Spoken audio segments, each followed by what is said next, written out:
Il y a 5000 ans, dans les plaines brûlantes entre le Tigre et l'Euphrate, des scribes sumériens gravaient l'impossible sur des tablettes d'argile. Leurs mains tremblaient. Pas de fatigue, de peur révérentielle.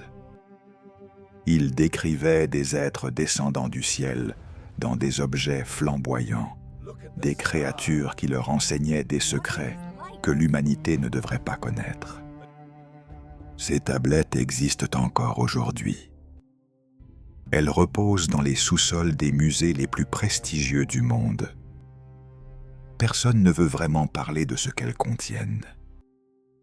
La première civilisation de l'histoire ne nous a pas légué que l'écriture, les mathématiques et les premières cités. Elle nous a laissé quelque chose de bien plus troublant. Des récits détaillés, techniques, précis. Pas des mythes nébuleux comme ceux des Grecs ou des Romains. Des rapports qui ressemblent étrangement à des témoignages oculaires. Des descriptions d'êtres aux connaissances impossibles. Des cartes stellaires que nos astronomes ont mis des millénaires à redécouvrir. Des calculs mathématiques qui défient toute logique pour une société néolithique. Les Sumériens appelaient ces visiteurs les Anunnaki, ceux qui du ciel sur la terre vinrent. Pendant un siècle, les archéologues ont préféré l'explication confortable. Religion, métaphore, imagination fertile d'un peuple primitif. Mais l'argile ne ment pas. Les fouilles de Nippur, d'Uruk, d'Eridu ont révélé des milliers de tablettes. Chaque nouvelle découverte rend l'explication officielle plus fragile. Comment un peuple qui vivait encore dans des huttes de roseaux connaissait-il la précession des équinoxes, un phénomène astronomique que la science moderne n'a confirmé qu'au XXe siècle? Comment savait-il que notre système solaire comptait des planètes invisibles à l'œil nu? Comment pouvait-il décrire avec exactitude la couleur et la composition d'astres qu'il n'aurait jamais dû pouvoir observer?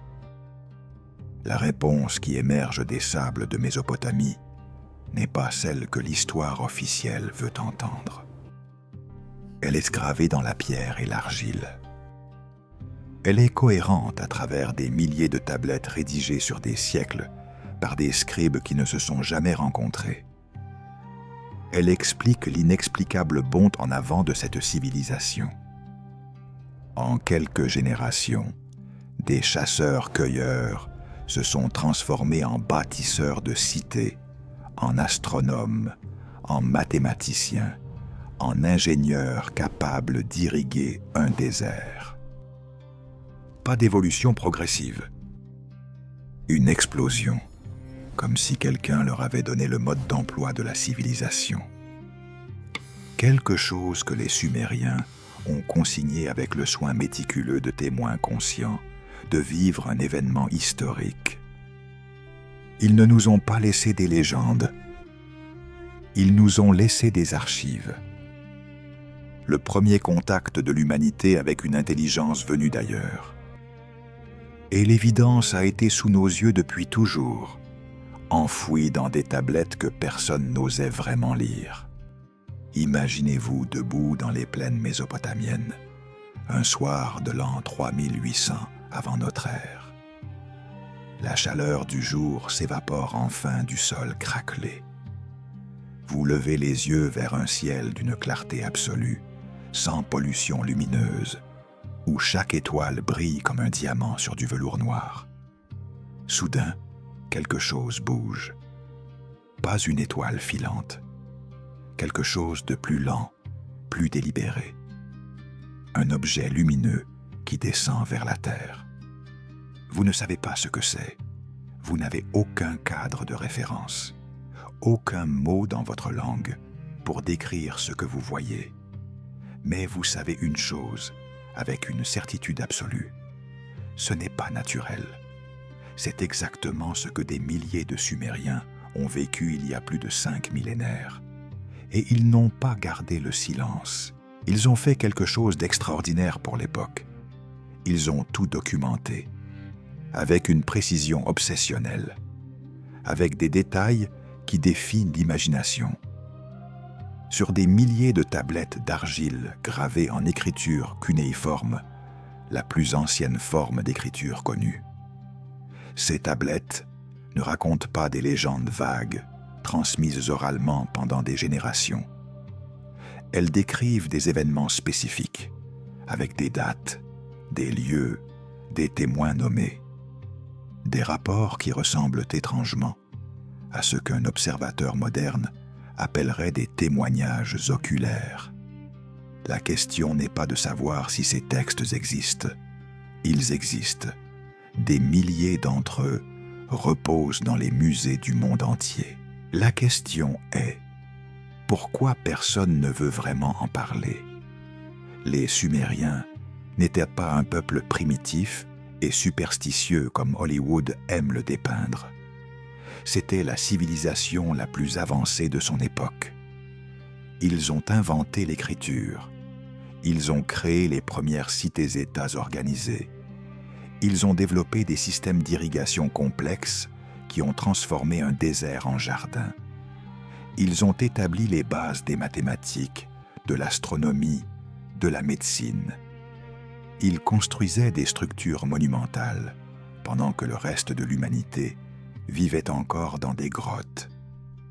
Ces gens n'étaient pas des conteurs de mythes fantaisistes. C'étaient des ingénieurs, des architectes, des administrateurs méticuleux. Et quand ils disaient avoir vu quelque chose, ils le documentaient avec le même soin bureaucratique qu'ils utilisaient pour enregistrer les récoltes de blé ou les transactions commerciales. Alors pourquoi leurs récits sur des visiteurs venus du ciel sont-ils automatiquement classés comme mythologie? Les tablettes sont claires, terriblement claires. Elles décrivent des êtres appelés les Anunnaki. Le mot lui-même est révélateur. Anunnaki, littéralement, ceux qui du ciel sur la terre sont venus. Pas une métaphore poétique, une description géographique, une indication d'origine. Les textes les décrivent arrivant dans des objets brillants qui traversèrent le ciel, des engins qui faisaient trembler la terre à leur atterrissage, des machines qui crachaient du feu et rugissaient comme le tonnerre. Les scribes utilisaient les mots les plus précis disponibles dans leur vocabulaire pour décrire des phénomènes qu'ils n'avaient jamais vus auparavant. Ils comparaient ces objets à des tempêtes, à des oiseaux de feu, à des étoiles descendantes, parce qu'ils n'avaient aucun autre cadre de référence. Comment décririez-vous un avion de chasse si vous n'aviez jamais vu de technologie? Et voici ce qui rend ces récits impossibles à ignorer. Les Sumériens ne se contentaient pas de décrire l'arrivée de ces êtres. Ils détaillaient ce qui s'est passé ensuite. Les Anunnaki leur ont enseigné. Des connaissances spécifiques, techniques, vérifiables. L'astronomie, les Sumériens connaissaient l'existence de planètes invisibles à l'œil nu, la précession des équinoxes, les cycles célestes qui prennent des millénaires à observer. Les mathématiques, ils utilisaient un système sexagésimal d'une sophistication étonnante, la base de notre façon moderne de mesurer le temps et les angles. L'agriculture, des techniques d'irrigation et de culture qui ont transformé la Mésopotamie en grenier de l'ancien monde. La médecine, des textes chirurgicaux détaillant des procédures que l'Europe ne redécouvrira que des millénaires plus tard. Tout cela apparaît soudainement dans les archives sumériennes. Pas d'évolution progressive, une explosion de connaissances. Et les Sumériens eux-mêmes attribuaient explicitement ces savoirs aux Anunnaki. Ils ne prétendaient pas avoir découvert ces choses par eux-mêmes. Ils disaient encore et encore, sur des centaines de tablettes, « On nous l'a enseigné ». La réponse standard de l'archéologie moderne est prévisible. Mythologie, symbolisme religieux, les dieux comme métaphore de force naturelle, une façon primitive d'expliquer l'inexplicable.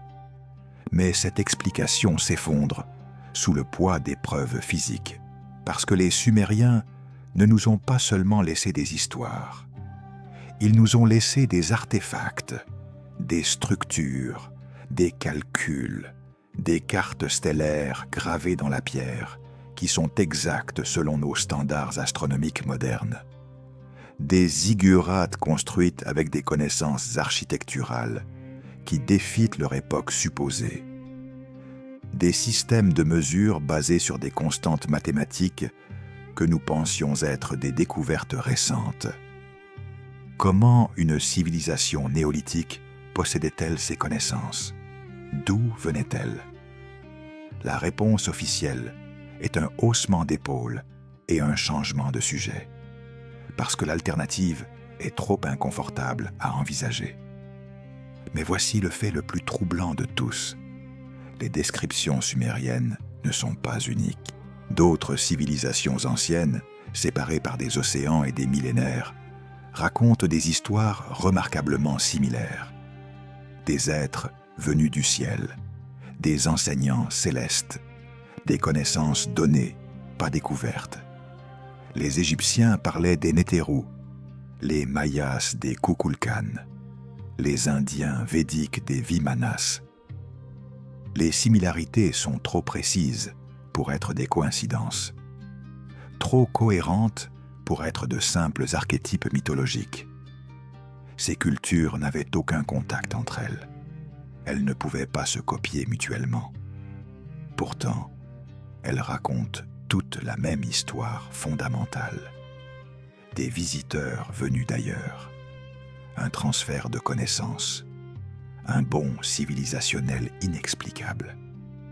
Les Sumériens étaient simplement les premiers à l'écrire, les premiers à créer des archives permanentes, les premiers à nous laisser des preuves que nous ne pouvons pas ignorer.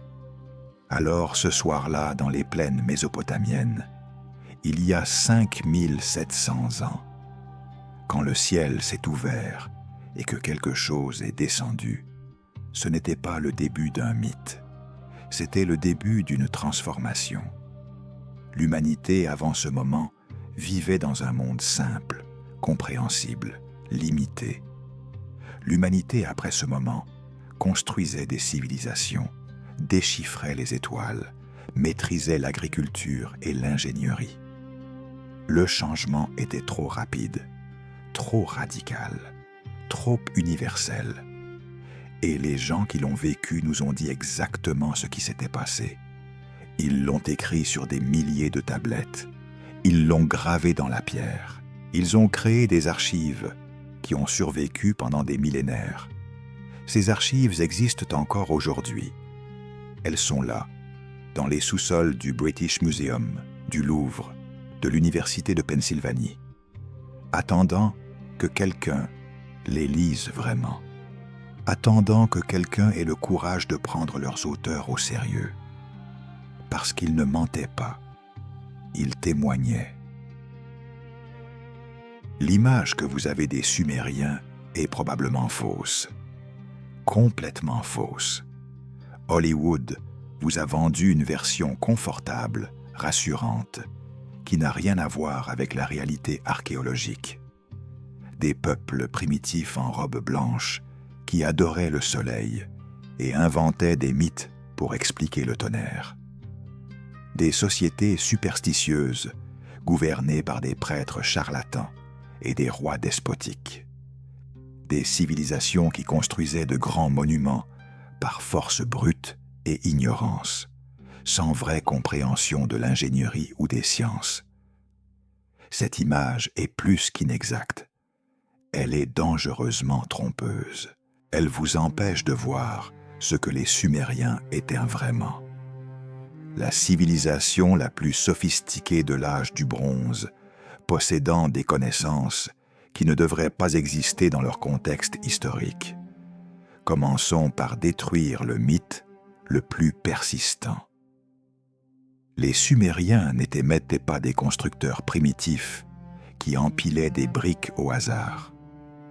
Les fouilles archéologiques dures, menées entre 1922 et 1934 par Sir Leonard Woolley, ont révélé une planification urbaine d'une sophistication étourdissante, des systèmes de drainage complexes sous chaque maison, des canalisations en terre cuite parfaitement ajustées qui auraient pu fonctionner dans une ville moderne, des rues pavées disposées selon des grilles géométriques précises, des bâtiments à plusieurs étages avec des fondations calculées pour supporter leur poids sur un sol alluvial instable.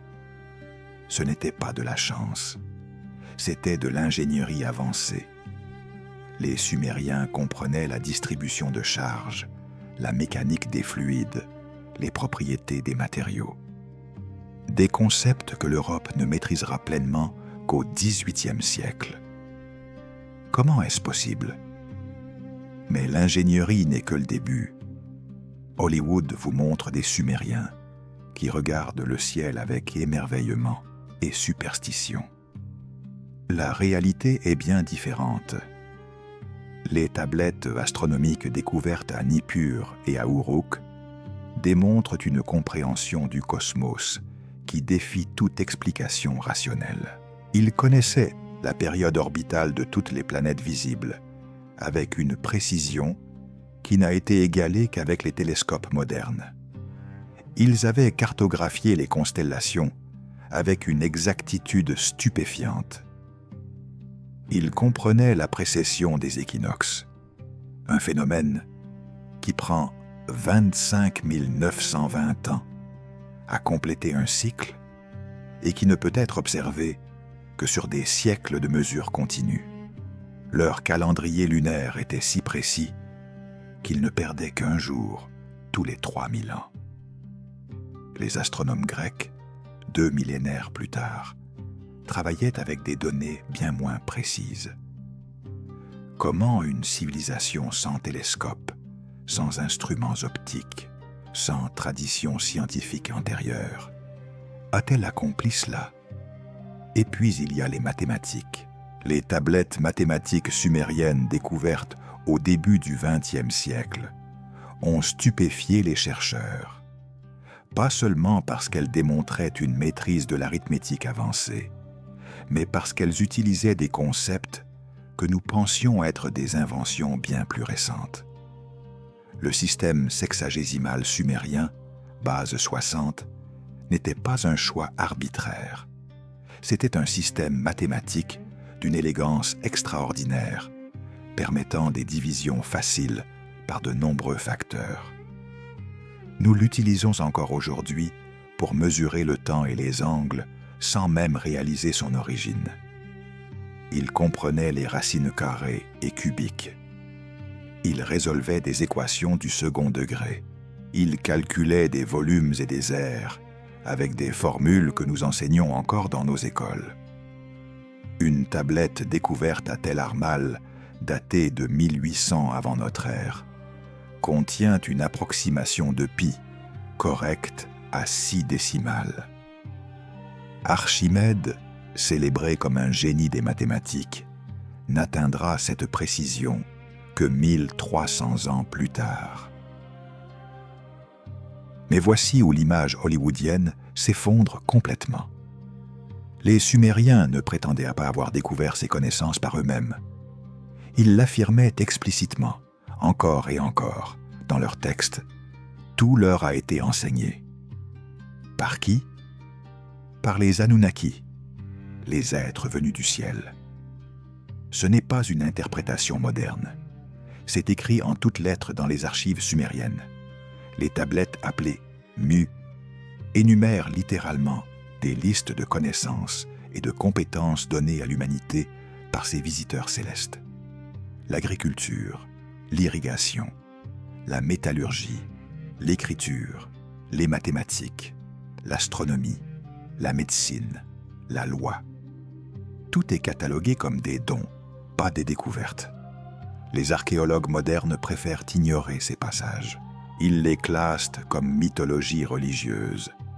Mais comment expliquer alors que ces mêmes textes mythologiques contiennent des données astronomiques et mathématiques précises que nous avons mis des millénaires à redécouvrir? Le British Museum possède une tablette particulièrement troublante, cataloguée sous le numéro K8538. Elle décrit le système solaire avec une précision impossible, toutes les planètes dans le bon ordre, leur taille relative correcte, leurs périodes orbitales exactes.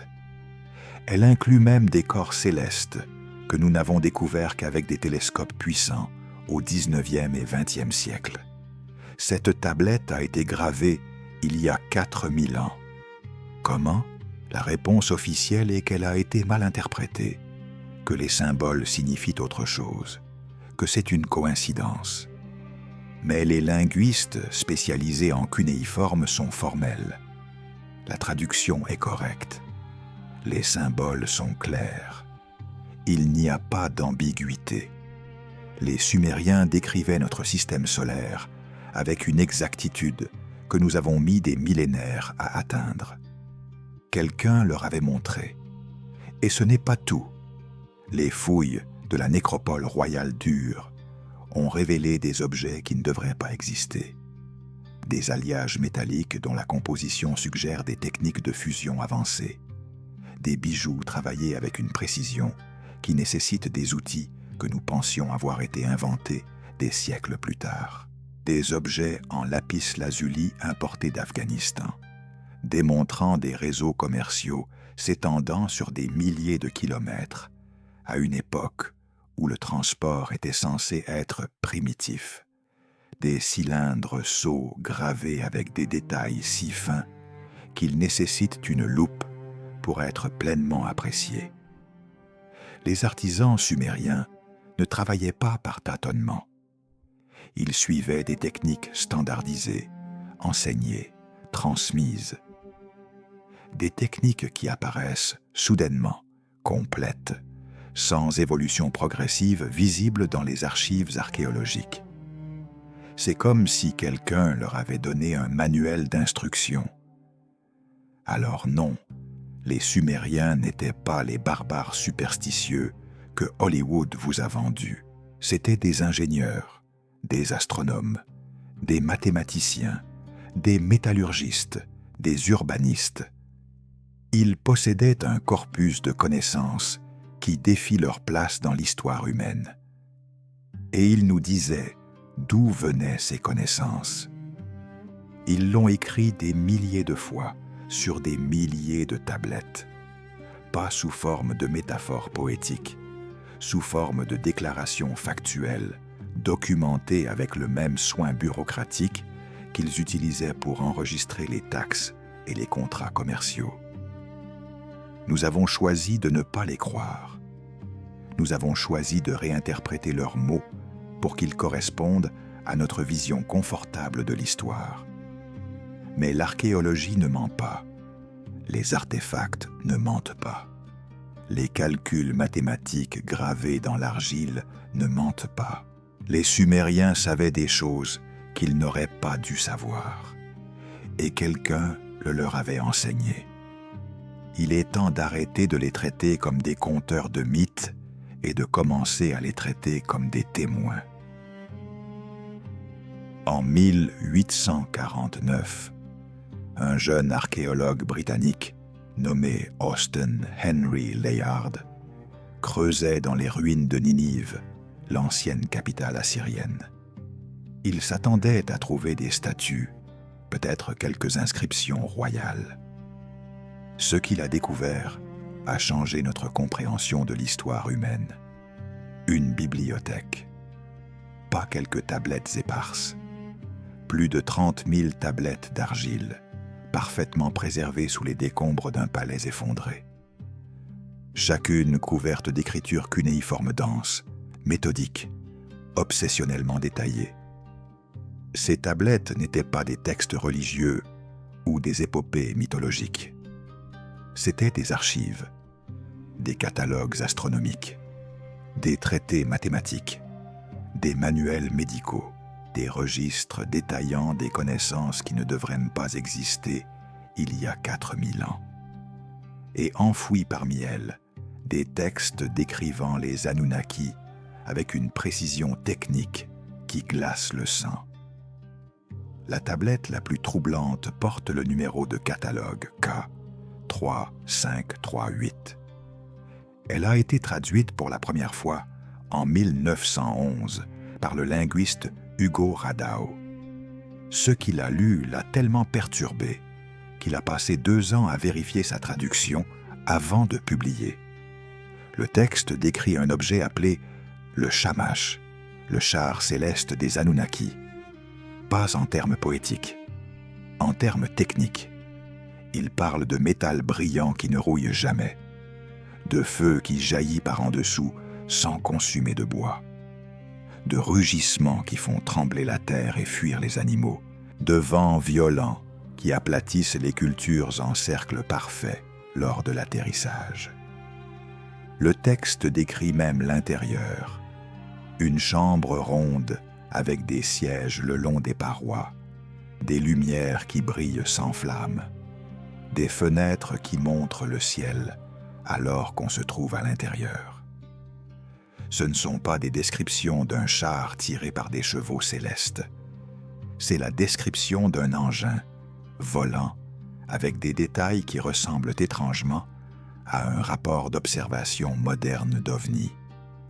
Mais cette tablette n'est pas isolée. Elle fait partie d'une série. Les fouilles d'Éridu, menées entre 1946 et 1949, ont révélé des textes complémentaires. L'un d'eux, catalogué E2493, décrit l'atterrissage d'un de ces objets avec une précision terrifiante. Il situe l'événement géographiquement, près de ce qui est aujourd'hui la ville d'Al-Ubaïd. Il le date, selon le calendrier sumérien, à l'année qui correspond à 3850 avant notre ère, selon nos calculs modernes.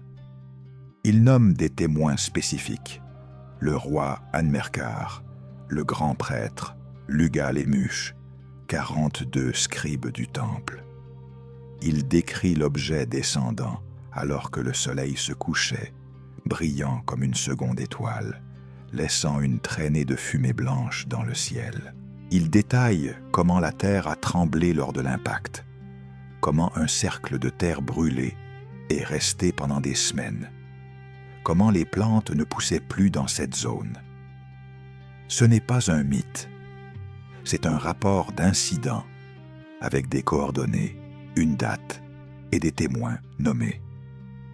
Et les détails ne s'arrêtent pas là. Une série de tablettes découvertes à Lagash décrit les Anunnaki eux-mêmes avec une précision anatomique déconcertante. Plus grands que les humains, en moyenne 2,10 mètres. Peau pâle, presque lumineuse selon certaines descriptions. Yeux plus grands que la normale, légèrement obliques. Mains avec de longs doigts, 6 articulations au lieu de 3. Crâne légèrement allongé. Pas de pilosité faciale. Ces descriptions sont cohérentes à travers des dizaines de textes écrits sur plusieurs siècles par des scribes qui n'ont jamais pu se consulter. Ce n'est pas de l'imagination créative, c'est de la documentation systématique. Les Sumériens décrivaient ce qu'ils voyaient avec la même minutie qu'un médecin légiste moderne, décrivant un corps. Ils n'inventaient pas, ils enregistraient. Les tablettes astronomiques sont peut-être les plus révélatrices. Le complexe de temples d'Uruk a livré une collection de textes appelée la série 47 tablettes, décrivant les mouvements célestes avec une exactitude qui défie toute explication conventionnelle. Elles cataloguent 66 constellations avec leur position précise. Elles décrivent les levées zodiaques de 36 étoiles avec des dates qui correspondent parfaitement aux calculs astronomiques modernes. Elles détaillent les périodes synodiques des 5 planètes visibles avec des marges d'erreur inférieures à 1%. Mais voici ce qui est impossible. Elles incluent des données sur des corps célestes qui ne peuvent pas être vus à l'œil nu. Uranus, Neptune, même des références à ce qui pourrait être la ceinture de Kuiper. Les Sumériens n'avaient pas de télescope. Ils n'avaient même pas de lentilles de verre. Comment possédaient-ils ces informations? La réponse est écrite dans les tablettes elles-mêmes. Les Anunnaki le leur ont montré. Les textes affirment explicitement que ces cartes stellaires ont été données, pas observées. La tablette planisphère de Ninive, découverte en 1082 et maintenant conservée au British Museum, reste l'une des pièces les plus énigmatiques. C'est un disque d'argile circulaire gravé de symboles cunéiformes, disposés en secteurs radiaux. Pendant plus d'un siècle, personne n'a pu le déchiffrer complètement. Puis en 2008, Alan Bond et Mark Hempsel, de l'Université de Bristol, ont appliqué des programmes informatiques astronomiques modernes. Ce qu'ils ont découvert était stupéfiant. La tablette est une carte du ciel nocturne, vue depuis la Mésopotamie le 15 juin 3123 avant notre ère. Mais ce n'est pas juste une carte ordinaire. Elle trace la trajectoire d'un objet traversant le ciel, avec des calculs vectoriels, indiquant sa vitesse, son angle de descente et son point d'impact estimé dans les Alpes autrichiennes. Les mathématiques nécessaires pour ces calculs n'ont été développées qu'au XVIe siècle. Comment une tablette de l'âge du bronze contient-elle de la balistique avancée? Mais peut-être que les tablettes les plus directes sont celles qui décrivent simplement les interactions quotidiennes entre les Sumériens et les Anunnaki. Pas de grands événements cosmiques, juste des rencontres ordinaires. Une tablette d'Ur décrit un Anunnaki nommé Enki, enseignant à un groupe d'apprentis comment purifier l'eau en la faisant bouillir et en la filtrant à travers du sable et du charbon. Exactement les principes de base de la filtration moderne. Une autre de Nippur raconte comment un Anunnaki a montré aux fermiers comment sélectionner les meilleures graines, créant essentiellement les bases de l'agriculture sélective. Une troisième de Kish détaille des instructions chirurgicales pour traiter les fractures osseuses, incluant l'utilisation d'attelles, la désinfection avec de l'alcool distillé, et même des descriptions de ce qui ressemble à de la traction. Ces textes ne sont pas des révélations mystiques, ce sont des manuels d'instruction, des guides pratiques, des notes de cours. Quelqu'un enseignait aux Sumériens des techniques avancées et il les documentait fidèlement. Les preuves physiques corroborent les textes. Les fouilles d'Éridu ont révélé des traces de vitrification du sol, des zones où la terre a été chauffée à des températures si élevées qu'elle s'est transformée en verre. Cela nécessite des températures dépassant 1400 degrés Celsius. Aucun feu de bois ne peut atteindre ces températures. Les analyses au carbone 14 datent ces vitrifications de 3800 à 4000 ans avant notre ère. Exactement la période où les tablettes décrivent les atterrissages des chars célestes. À Tel al-Ubaid, des cercles parfaits de terre stérile correspondent aux descriptions textuelles des zones d'atterrissage. Les analyses du sol montrent des niveaux élevés de radiation résiduelle et des isotopes inhabituels qu'on ne trouve normalement que dans des environnements exposés à une chaleur intense ou à certains types de propulsion. Ce ne sont pas des coïncidences, ce sont des confirmations physiques de ce que les tablettes décrivent. Alors voilà les preuves. Des milliers de tablettes, des sites spécifiques, des dates précises, des descriptions techniques, des témoins nommés, des confirmations physiques, tout catalogué, préservé, vérifiable. Les Sumériens n'ont pas inventé une mythologie élaborée. Ils ont créé des archives. Ils ont documenté leur réalité avec la même minutie bureaucratique qu'ils utilisaient pour enregistrer les transactions commerciales. Et leur réalité incluait des visiteurs venus d'ailleurs, des êtres qui leur enseignaient, des engins qui traversèrent le ciel, des connaissances qui transformaient leur civilisation. C'est écrit dans l'argile, préservé depuis des millénaires, attendant que nous ayons le courage de le lire sans préjugés. Alors, d'où venait-il ? C'est la question qui obsède les chercheurs depuis que les premières tablettes ont été traduites au début du XXe siècle. Et il existe une réponse, une explication qui émerge directement des textes sumériens eux-mêmes, répétés avec une cohérence remarquable, à travers des centaines de sources différentes. Les Anunnaki venaient d'un endroit spécifique. Ils l'appelaient Nibiru, une planète de notre propre système solaire, selon les descriptions. Mais pas n'importe quelle planète. Une planète avec une orbite étrange, elliptique, qui ne la ramenait près de la Terre que tous les 3600 ans. Cette explication résout beaucoup de mystères. Elle explique pourquoi les contacts étaient intermittents, pourquoi les Anunnaki apparaissaient, enseignaient, puis disparaissaient pendant des millénaires. Pourquoi leur présence semble avoir diminué après environ 2000 avant notre ère. Ils suivaient simplement les cycles orbitaux de leur monde d'origine. Les tablettes décrivent Nibiru avec des détails astronomiques précis. Une planète massive, plusieurs fois la taille de la Terre. Une orbite qui la conduisait bien au-delà de Pluton, avant de revenir vers le système solaire intérieur.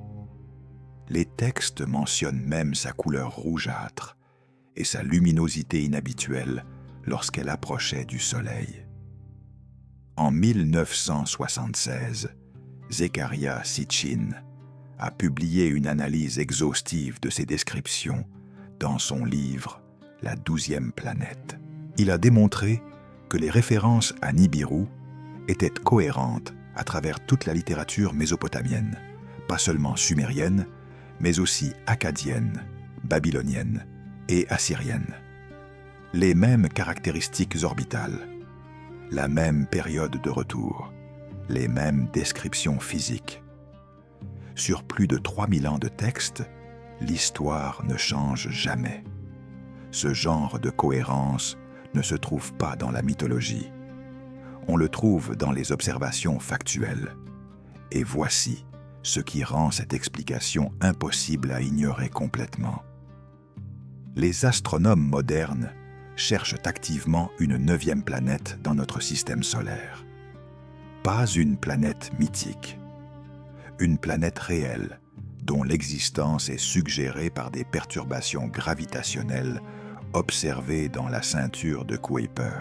En 2016, Konstantin Batygin et Mike Brown du California Institute of Technology ont publié des calculs montrant qu'un objet planétaire massif doit exister bien au-delà de Neptune pour expliquer les orbites regroupées de plusieurs objets transneptuniens. Leurs calculs prédisent une planète avec une masse entre 5 et 10 fois celle de la Terre, sur une orbite elliptique fortement inclinée qui la conduit entre 200 et 1200 unités astronomiques du Soleil. Les paramètres correspondent étrangement bien aux descriptions sumériennes de Nibiru. Les astronomes modernes sans jamais avoir lu les tablettes cunéiformes, arrivent aux mêmes conclusions que les scribes sumériens il y a 4000 ans. Coïncidence ? Mais cette explication, aussi élégante soit-elle, ne peut pas tout résoudre. Elle explique d'où venaient les Anunnaki. Elle explique pourquoi leur visite était périodique. Elle explique même pourquoi nous ne les voyons plus aujourd'hui, si Nibiru se trouve actuellement dans les confins glacés de son orbite lointaine. Cependant, elle ne répond pas à la question la plus fondamentale. Pourquoi sont-ils venus ? Pourquoi une civilisation capable de voyager entre les planètes s'intéresserait-elle à une espèce primitive vivant dans des huttes de boue ? Qu'est-ce que la Terre possédait qui valait la peine de traverser le système solaire ? Les tablettes répondent à cette question aussi. Et leur réponse est à la fois pragmatique et dérangeante. Ils venaient pour l'or, pas pour sa beauté ou sa valeur symbolique, pour ses propriétés physiques spécifiques. Les textes sont explicites. Les Anunnaki avaient besoin d'or pour réparer l'atmosphère de leur planète. Ils le suspendaient dans la haute atmosphère pour créer une couche protectrice contre les radiations solaires. Cela semble absurde au premier abord, de la science-fiction. Mais considérez les faits. L'or est l'un des meilleurs conducteurs thermiques et électriques. Il ne s'oxyde jamais, ne se corrode jamais, reste stable même dans les conditions les plus extrêmes. La NASA utilise de l'or dans pratiquement chaque satellite et sonde spatiale précisément pour ses propriétés.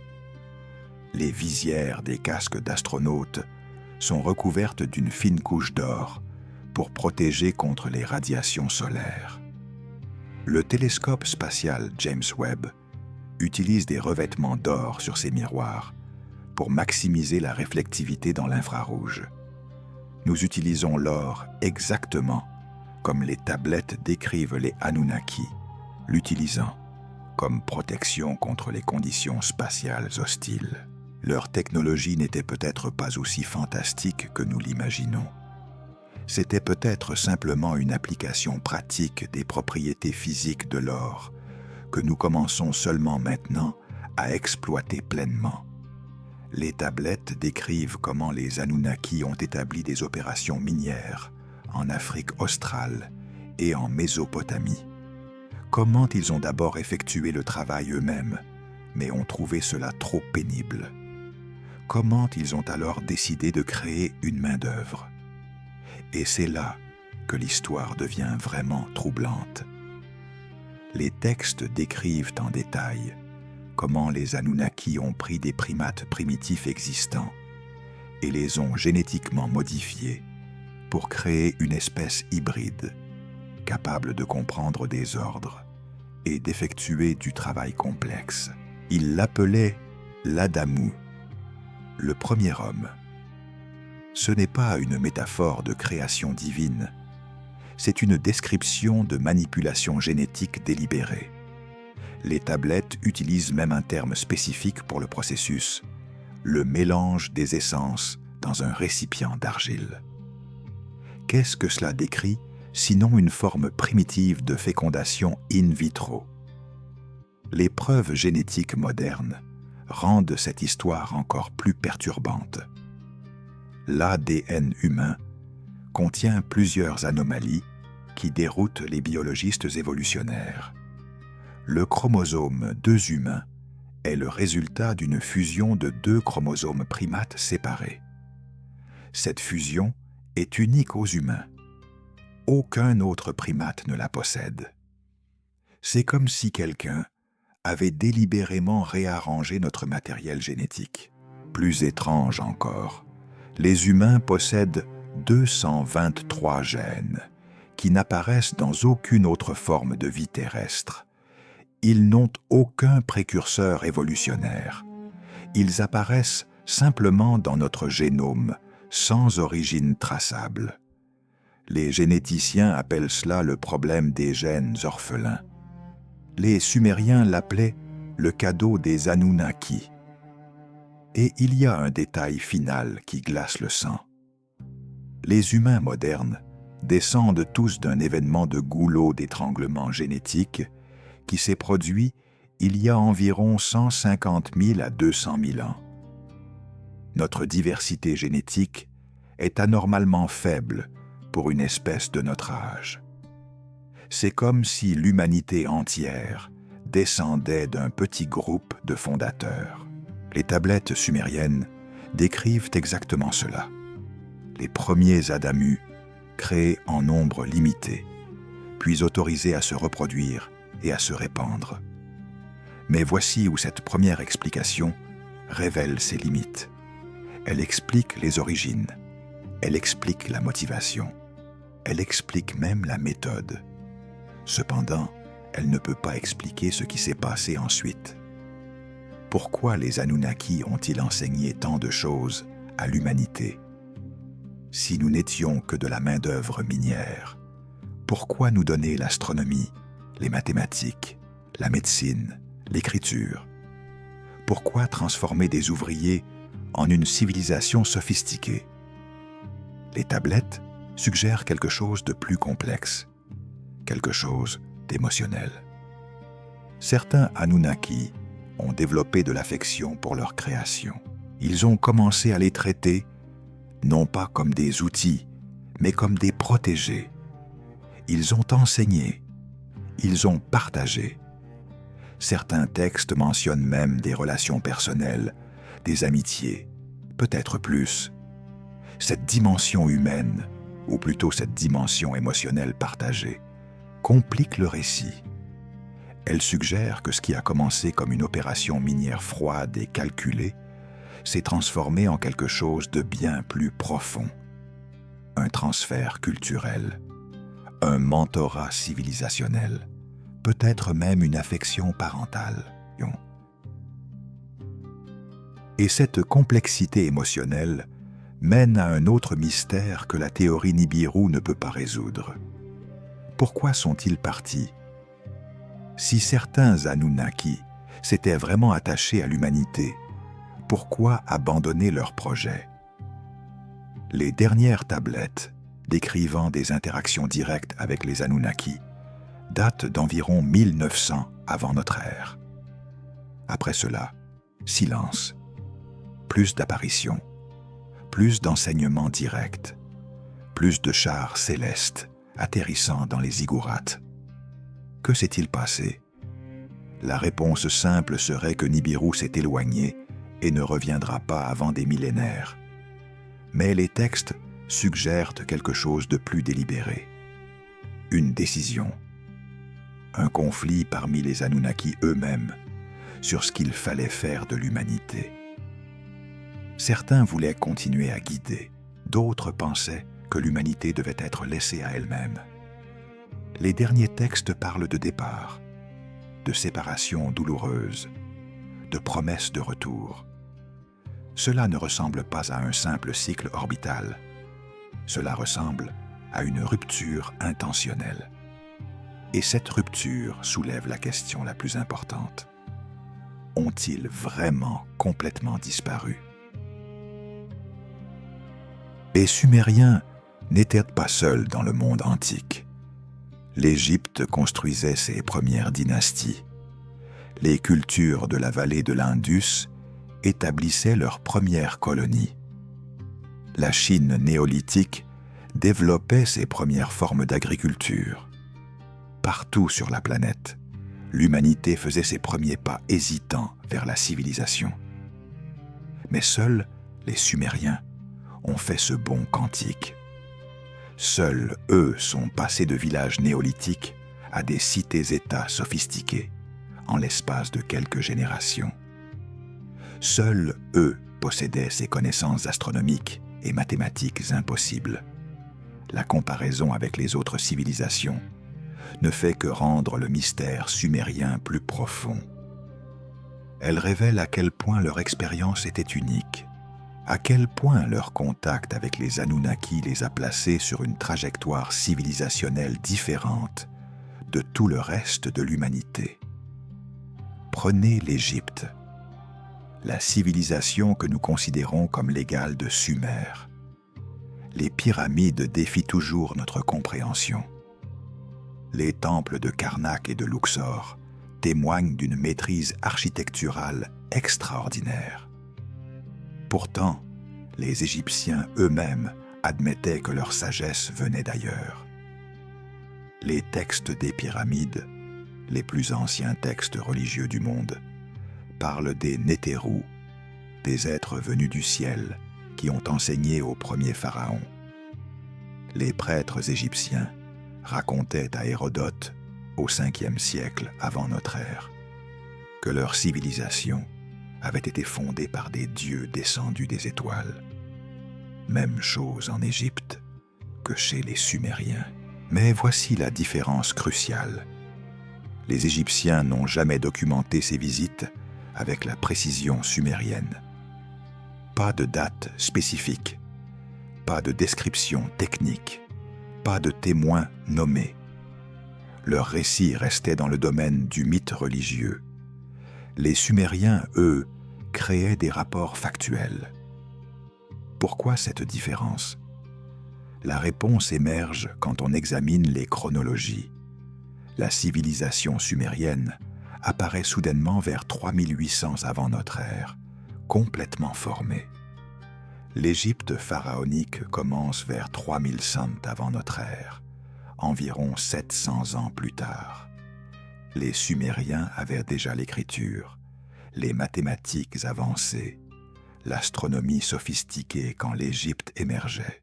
Plus révélateur encore, les premières dynasties égyptiennes montrent une influence mésopotamienne indéniable. Des sceaux cylindriques de style sumérien apparaissent dans les tombes prédynastiques.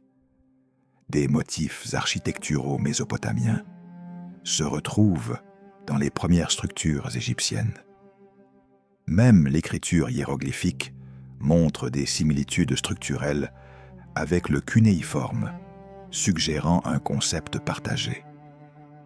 L'Égypte n'a pas développé sa civilisation indépendamment. Elle l'a apprise, au moins partiellement, de Sumer. Le contact avec les Anunnaki était direct et primaire en Mésopotamie. En Égypte, c'était secondaire, filtré à travers la transmission humaine. Cela explique pourquoi les récits égyptiens sont plus mythologiques, moins précis, plus déformés par le temps et la transmission culturelle. Les civilisations de l'Indus racontent une histoire similaire. Mohenjo-Daro et Harappa, datant de 2600 à 1900 avant notre ère, montrent une planification urbaine sophistiquée. Système de drainage, rues en grille, bâtiments standardisés. Mais cela apparaît 1000 ans après Sumer.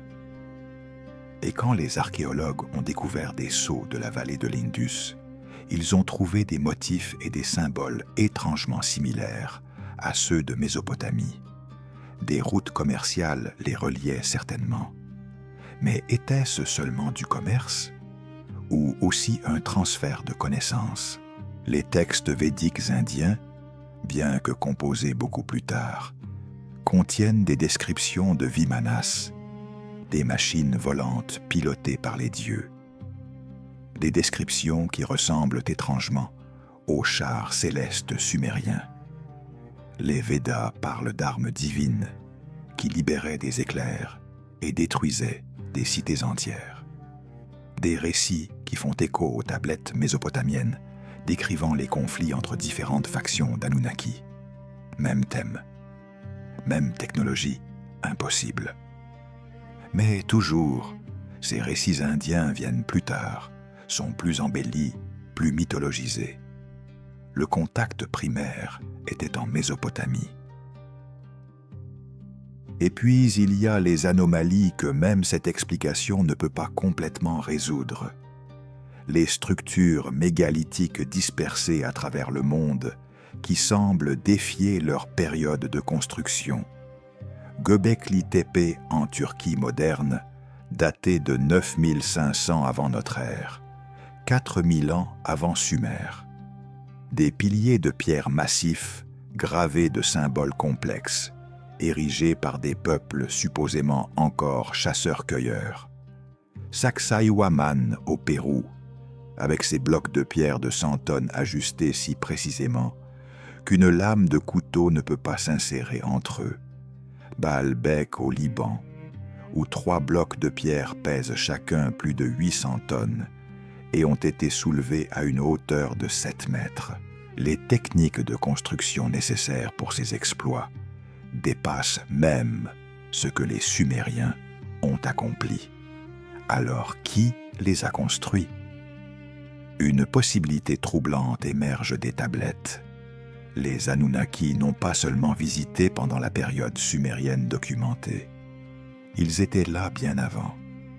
Leurs interventions dans l'histoire humaine s'étendent peut-être sur des dizaines de milliers d'années. Sumer était simplement le premier endroit où l'humanité était assez avancée pour documenter le contact par écrit. Les validations scientifiques modernes rendent cette chronologie étendue encore plus plausible. En 2010, des généticiens ont découvert que les humains modernes possèdent de l'ADN néandertalien, résultat d'un métissage il y a environ 50 à 60 000 ans. Mais ils ont aussi trouvé quelque chose d'inexpliqué, des marqueurs génétiques qui n'appartiennent ni aux humains modernes, ni aux néandertaliens, ni aux denisoviens. Un 4e groupe, non identifié, a contribué à notre patrimoine génétique. Les scientifiques l'appellent l'hominidé fantôme. Ils ne peuvent pas expliquer d'où il vient. Les tablettes sumériennes peuvent le faire. Le mélange génétique avec les Anunnaki. Et si ce mélange a eu lieu non pas une fois, mais plusieurs fois sur des dizaines de milliers d'années, cela expliquerait les bonds soudains dans les capacités humaines. L'apparition de l'art sophistiqué il y a 40 000 ans. Le développement rapide de l'agriculture il y a 12 000 ans. La révolution urbaine sumérienne il y a 5 000 ans. Chaque bond correspondant à une période de contact intensifiée. Mais voici ce qui sépare vraiment Sumer de toutes les autres civilisations anciennes. Il ne se contentait pas de recevoir passivement la connaissance. Il la systématisait, il la préservait, il créait des écoles de scribes où les connaissances étaient formellement enseignées aux générations suivantes. Les tablettes de la maison des tablettes de Nippur montrent des exercices d'étudiants, des devoirs, des corrections d'instructeurs. Une éducation formelle, structurée. Les Sumériens ont transformé le transfert de connaissances des Anunnaki en un système éducatif durable. C'est pourquoi leur héritage a persisté. C'est pourquoi leurs découvertes ont été transmises aux Akkadiens, aux Babyloniens, aux Assyriens et finalement aux Grecs qui ont fondé la civilisation occidentale. Les autres cultures qui ont peut-être eu des contacts similaires n'ont pas créé ce système de préservation. Leurs connaissances se sont perdues quand les visiteurs sont partis. Seul Sumer a transformé le contact en civilisation durable. Et cette systématisation révèle quelque chose de profond sur les Anunnaki eux-mêmes. Ils ne voulaient pas simplement utiliser l'humanité. Ils voulaient la transformer, l'élever, créer une civilisation qui pourrait survivre sans eux. Pourquoi? Les tablettes suggèrent plusieurs motivations. Certains Anunnaki voyaient l'humanité comme leur création, presque leurs enfants. Ils ressentaient une responsabilité parentale. D'autres reconnaissaient le potentiel humain, notre capacité d'adaptation et d'innovation. Ils voyaient en nous non pas des ouvriers, mais des successeurs potentiels. Quelques textes mentionnent même des dissensions parmi les Anunnaki sur ce sujet, des factions qui voulaient maintenir l'humanité dans l'ignorance contre des factions qui voulaient nous élever. Les Sumériens ont bénéficié de la victoire de cette seconde faction. Ils ont reçu non seulement des connaissances pratiques, mais aussi les outils intellectuels pour continuer à développer ces connaissances par eux-mêmes. Les mathématiques, l'écriture, la méthode scientifique d'observation et de documentation. C'était un cadeau bien plus précieux que n'importe quelle technologie spécifique. Alors, quand vous comparez Sumer aux autres civilisations anciennes, vous ne voyez pas seulement une différence de degré, vous voyez une différence de nature. Les Sumériens n'étaient pas simplement plus avancés, ils fonctionnaient selon un paradigme complètement différent. Un paradigme qu'ils n'avaient pas développé seuls, mais qui leur avait été donné par des êtres venus d'ailleurs. Des êtres qui avaient décidé, pour des raisons qui restent partiellement mystérieuses, de transformer un groupe de primates primitifs en fondateurs de la civilisation humaine. Et cela a fonctionné. 5000 ans plus tard, nous vivons encore dans le monde que les Sumériens et leurs enseignants ont créé. Nous utilisons leur système mathématique. Nous suivons leur calendrier lunaire pour nos fêtes religieuses. Nous organisons nos cités selon leurs principes urbanistiques. Nous enregistrons notre histoire en écriture, leur invention. Tout ce qui définit la civilisation humaine moderne trouve ses racines en Mésopotamie. Dans ces plaines, entre le Tigre et l'Euphrate, où le ciel s'est ouvert et où des êtres d'ailleurs ont décidé de changer l'histoire humaine pour toujours. Alors, rassemblons tous les éléments, des milliers de tablettes d'argile décrivant des visiteurs venus du ciel, des connaissances astronomiques et mathématiques impossibles pour l'époque, des descriptions techniques d'engins volants avec des détails cohérents à travers des siècles de documentation, des preuves physiques de vitrification du sol et de zones d'atterrissage, des anomalies génétiques dans l'ADN humain suggérant une manipulation délibérée, des bonds civilisationnels soudains sans précurseurs évolutionnaires, une civilisation qui affirme explicitement, systématiquement, obsessionnellement, que tout lui a été enseigné par des êtres d'ailleurs. Ce n'est pas une pièce de preuve isolée, c'est un faisceau de preuves convergentes. Chaque élément se renforce mutuellement. Chaque découverte archéologique confirme ce que les tablettes décrivent. L'image qui émerge est cohérente, détaillée et profondément dérangeante pour notre compréhension de l'histoire humaine. Mais voici le problème fondamental. Accepter cette preuve nécessite de réécrire pratiquement tout ce que nous pensons savoir sur nos origines. L'histoire de la civilisation humaine, telle qu'elle est enseignée dans chaque université du monde, s'effondre. L'évolution culturelle progressive devient une fiction commode qui ignore les véritables données. La théorie selon laquelle l'humanité a développé la civilisation de manière indépendante et organique ne tient plus face aux preuves. Nous devons admettre quelque chose que notre orgueil d'espèce rend presque impossible à accepter. Nous n'avons pas fait cela seuls. La civilisation humaine n'est pas le résultat de notre seule ingéniosité. C'est le produit d'une intervention, d'un enseignement, d'un transfert de connaissances, d'une intelligence plus avancée vers la nôtre. Nous sommes, dans le sens le plus littéral, les héritiers d'un héritage extraterrestre.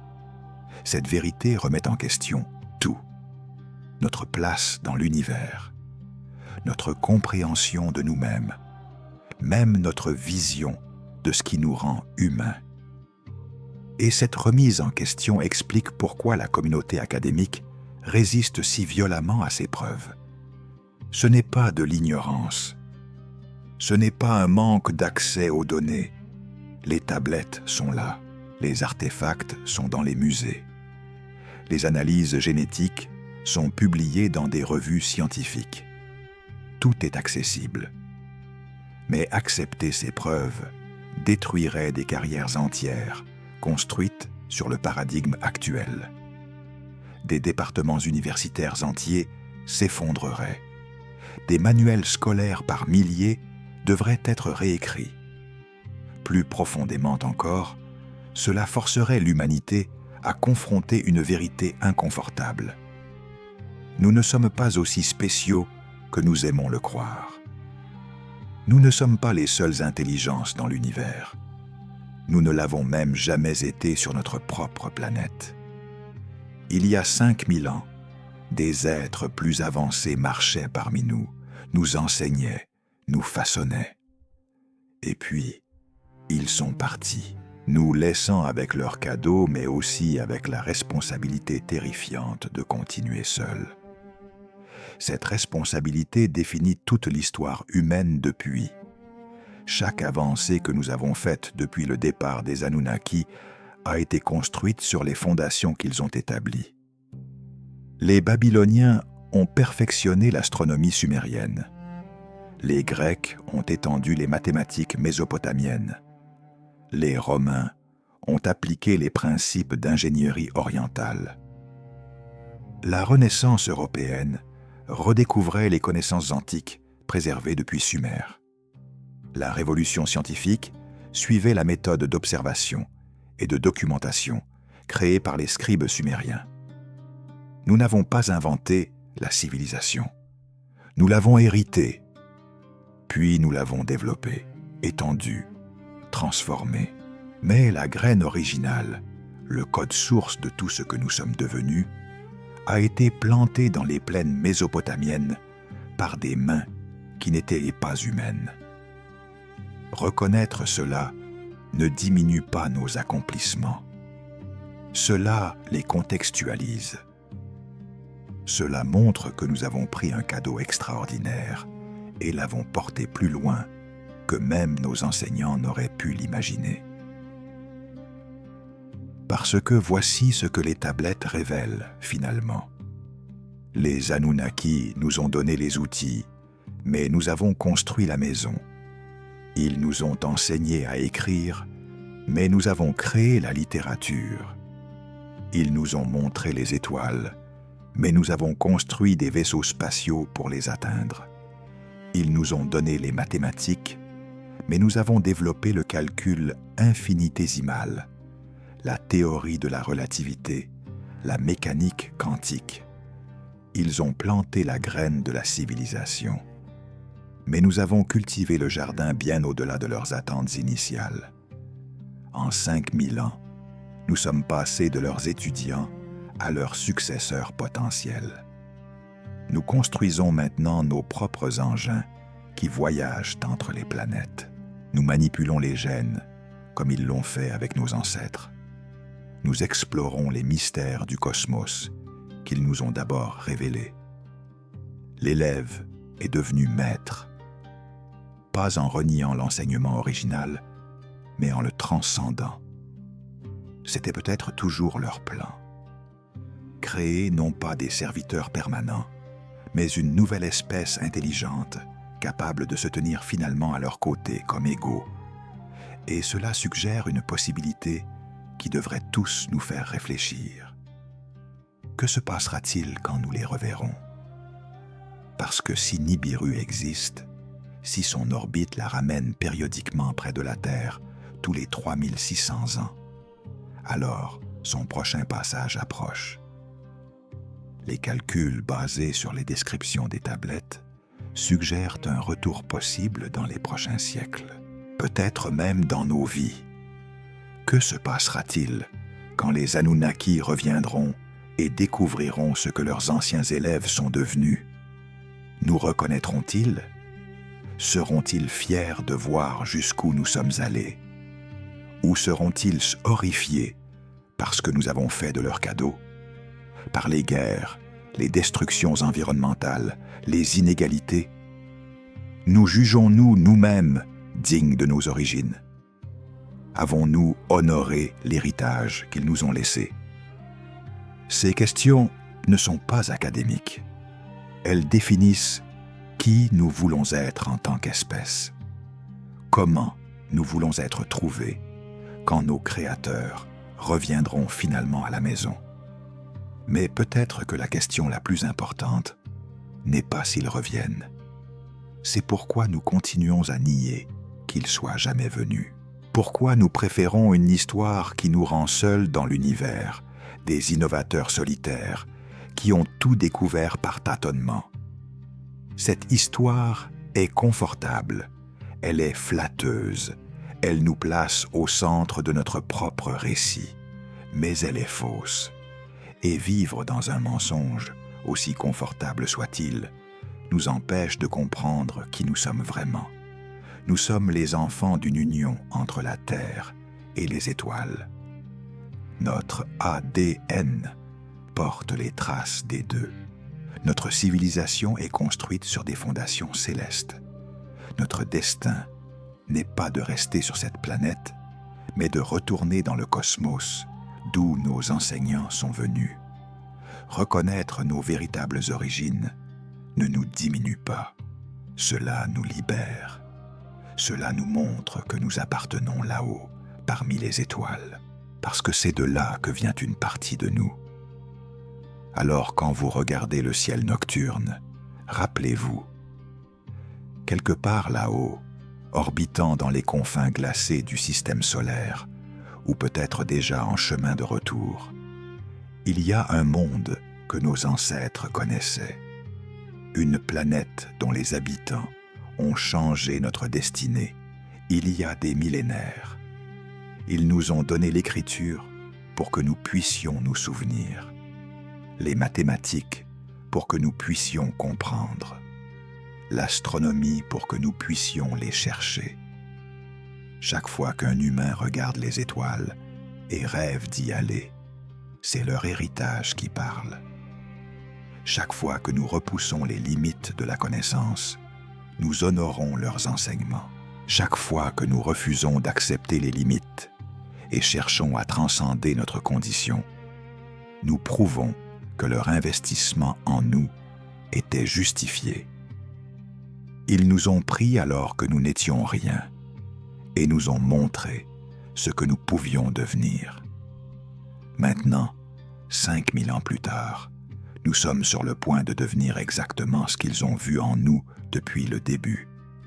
Non pas leurs créatures, non pas leurs serviteurs, mais leurs héritiers, leurs successeurs, leurs enfants, enfin prêts à quitter la maison et à explorer l'univers qui est notre droit de naissance.